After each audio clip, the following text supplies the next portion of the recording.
Speaking of the tech trade lifting the markets today, as we know, joining us this morning is Richard Bernstein, CEO and CIO of Richard Bernstein Advisors. Richard, great to have you back. Good morning. Good morning, Carl. How are you?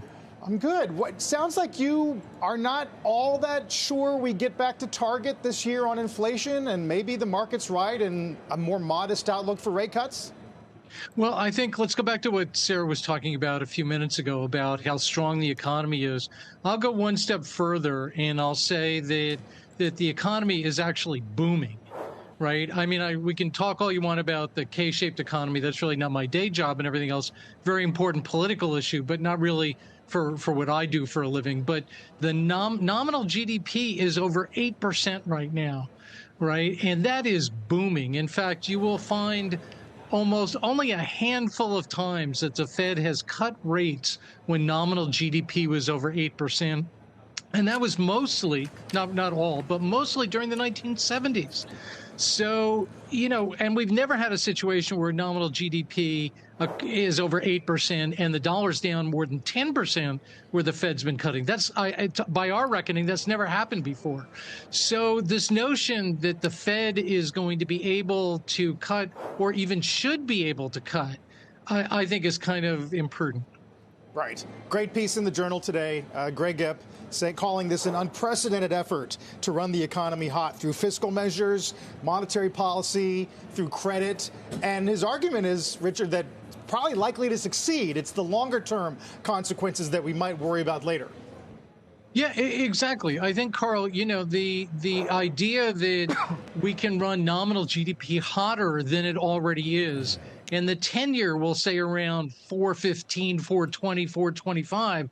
I think, to speak bluntly for a second, I think that's kind of Looney Tunes.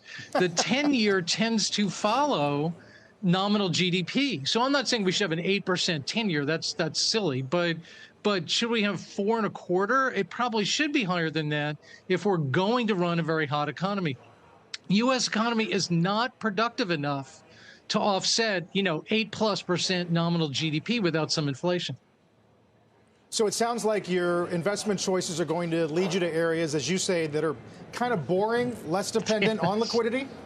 Yeah, exactly. Boring is beautiful is our theme for 2026. So things like dividends, which are, you know, yawn dividends. But dividends are short duration assets in the equity market, right? If you think rates are going up, dividends are short duration assets. Non-U.S., non-U.S. to us looks exactly like the U.S. did in 2010. For those of you who might remember, the United States handily outperformed the world in 2010 and 2011, but nobody cared. The consensus back then was you had to invest outside the United States, and people missed the first 2, 3, 4, 5 years of the bull market. That's kind of what it's starting to look like outside the United States, where non-U.S. outperformed so demonstrably last year and like nobody cares. I don't know. I'm challenging your bond call because, you know, we've been in this very tight range and we haven't broken out of 4.25.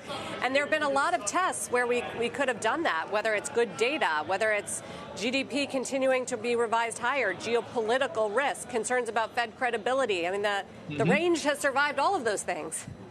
It has. And I think that presents the opportunity of what I'm saying here, that I think part of that has been that people have been very confident, I would argue overconfident, that the Fed would be able to lower rates in a non-inflationary environment. I think you're still seeing that. Not only do you see that in the 10-year, Sarah, but you see that in inflation expectations and the market-derived inflation expectations. I think that's the opportunity or the risk, depending on which side of the coin you want to come down on, that inflation may be stronger. Now, again, I don't want to, let's not go off the deep end and say inflation is going to be, 5, 6, 7, 8%. But can inflation be higher than people expect in 2026, which would limit what the Fed can do? I think that probability is very high. Richard, good stuff. Good to have you back. Richard Bernstein, Great. We'll talk soon. Thanks. Thanks, guys.